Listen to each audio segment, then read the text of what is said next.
What's up, YouTube? It's your main man, AB the Hero, back again with another video.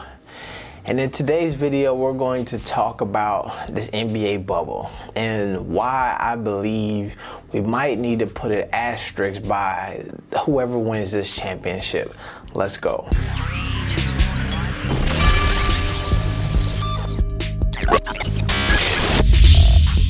Alright, so like always, as we get this video started, make sure you hit the subscribe button, the notification bell, and all that good stuff, especially if you're digging the content, because we're going to bring more and more to you.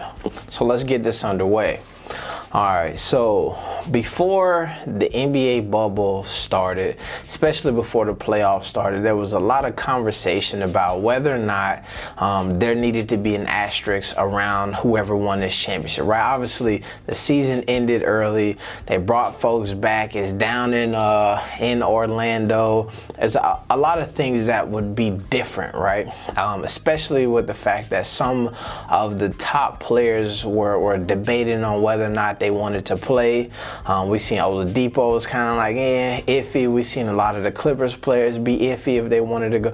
Just across the board, there's a lot of guys who ended up even staying home, didn't come to the bubble. So it was a fair question to ask, right? Then people realized that there was also a lot more hurdles kind of being introduced that was going to make this a tougher championship to actually win, right? The whole mental fatigue of actually dealing with a pandemic, being isolated, being away from your family for extended periods of time, also not having some of your key players because of maybe bouts with COVID or all of these different hurdles that came up. So I believe at that point, rightfully so, folks determined, yes, there should be no asterisks. This would probably be one of the toughest championships to win. I think that rightfully so, the caveat that most people also agreed on was that unless something crazy happened, like if LeBron would have caught COVID or something, or Kawhi Leonard, if the Nuggets would have just knocked out the Clippers and Kawhi didn't play because of COVID, then yes, there should be some asterisk type of situations. When all your best players are not in it, it's not the same, right? But we're in a place where we're seeing the best players playing. Kawhi, Paul George, Anthony Davis, LeBron James, Jimmy Butler, Giannis, Jason Tatum, Jaylen Brown, all of these guys are playing, and the games are highly competitive and they look great, right? I think that what I realized today, though, after watching this Miami Heat Celtics game come to an end, and I will say that I am rooting for the Miami Heat, right? I love what they got going right now. I love the way Jimmy Butler playing. I'm glad to see that he was all NBA, was third team, but I think that he deserves a lot of clout for what they doing down in Miami. However, when the game ended and they showed down at the bottom the final score, and they showed Miami was up 2-0, right? The thing that hit me and made me, it kind of took a bit of the anticipation, a bit of the climaxing that we normally get around playoff basketball, is that, like, yo, most of the time they say the series don't start until you win on somebody else's home court, right? So when I looked down there and I seen that 2-0, I was thinking like, okay, but can they win in Boston? And I realized they're not going to Boston, right? And then it took me back to when LeBron James and the Cleveland Cavaliers came down from 3-1 back versus Golden State Warriors many moons ago. What made that shit so crazy is that when it got to Game 7, it was like, yes, y'all on the roll, but Game 7 is in Oracle. Can you go to Oracle and close it out?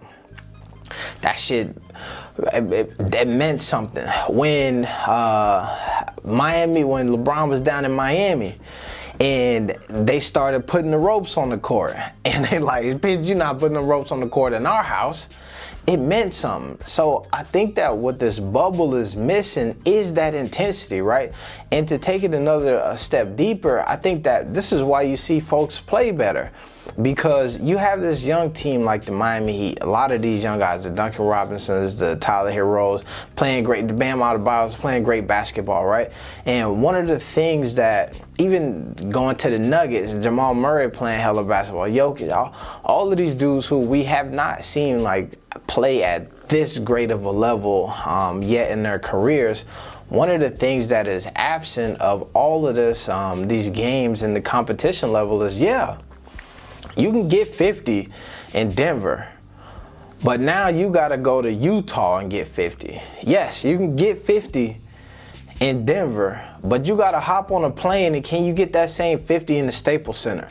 It's a lot. It's a lot of prestige. It's a lot of history that comes with walking into the Staples Center and then having to have a good game in the playoffs there.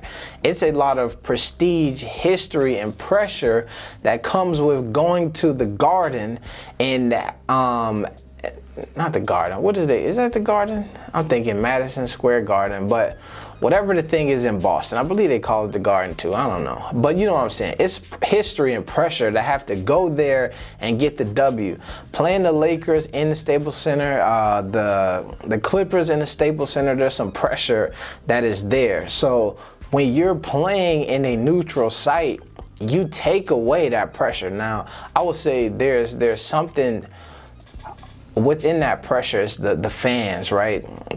That's what made that Golden State Warriors team so crazy. Is they always talked about the fans over there at Oracle. You take the football and they got the 12th man and all these other things.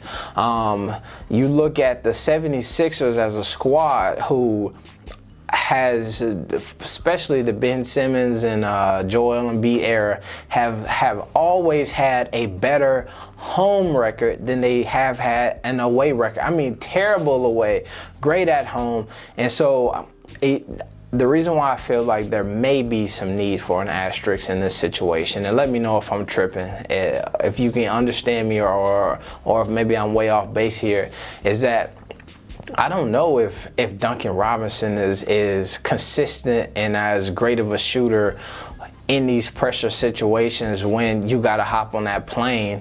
And I don't even want to make it about the travel, because I think the travel does add an element there. But when you got to hop on that plane and then you got to perform in front of 20,000 folks at the Staples Center, you know what I'm saying? In front of 20,000 folks at the Boston Garden, and 20,000 folks up in Milwaukee, you know what I'm saying? When you have to do those things, I think it adds a different level of pressure, and we see this all the time. Like I said, I'll say it again. The series does not start until you get a W on the other team's home court.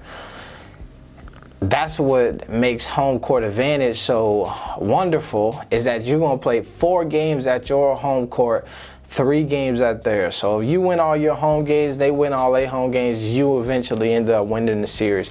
Here, it's more like AAU basketball over the weekend. We all staying in the hotel, which also I think lends a lot of points to the Miami team, because the thing that we're hearing about them is this close-knit. I believe that you got a similar situation with the Lakers. They kind of just like each other.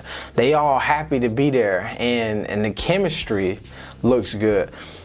And I think that you go back to, like I'm saying, them AAU times, you go back to summer camp, and when you're there with a bunch of guys who you really enjoy being with, it's like summer camp. So y'all go out on the court and y'all hoop and have a good time. You go back inside, and then you know what I'm saying, y'all chill and play the video game. I also will say, I think that this is another added layer to it, and then this is my final point, is that I think that what makes the bubble situation more difficult for other folks and less difficult for some folks is the family dynamics, right? If you are a bit of an older player, and a lot of these players have kids at younger ages and stuff, but I mean, like, if you are more set into the family dynamics, being away from your family for an extended period of time may affect you a bit differently. If you're a younger dude and you was gonna be playing Fortnite anyway, you know what I'm saying, or whatever game that you was gonna be on the Minecraft anyway, so now you get to actually do it in Disney World in the hotel room and just chill. So I think that there's some dynamics there. Let me know, does this playoffs deserve an asterisk? Whoever walks out of here with the W, do they deserve an asterisk? And before I go for real, I will give you my predictions. I'm picking the Lakers, Miami Heat, but I'm still taking the Lakers to win. But I really want to see my dog Jimmy Butler push this thing and get to the finals and play some hella basketball. I think that his career and his just life trajectory deserves like a windfall like this. And to be honest with you, I want the Lakers to win because I'm a LeBron guy, and I want him to, you know what I mean, build that legacy. But I would not be upset if my dog Jimmy Butler got a W during this thing. Well, folks, it's your main man, AB the Hero. I'm gonna get out of here. Make sure you comment down below. Let me know if I'm tripping. Hit that notification. Subscribe to the channel. We got more content. It's your main man, AB the Hero. I'm out. Peace.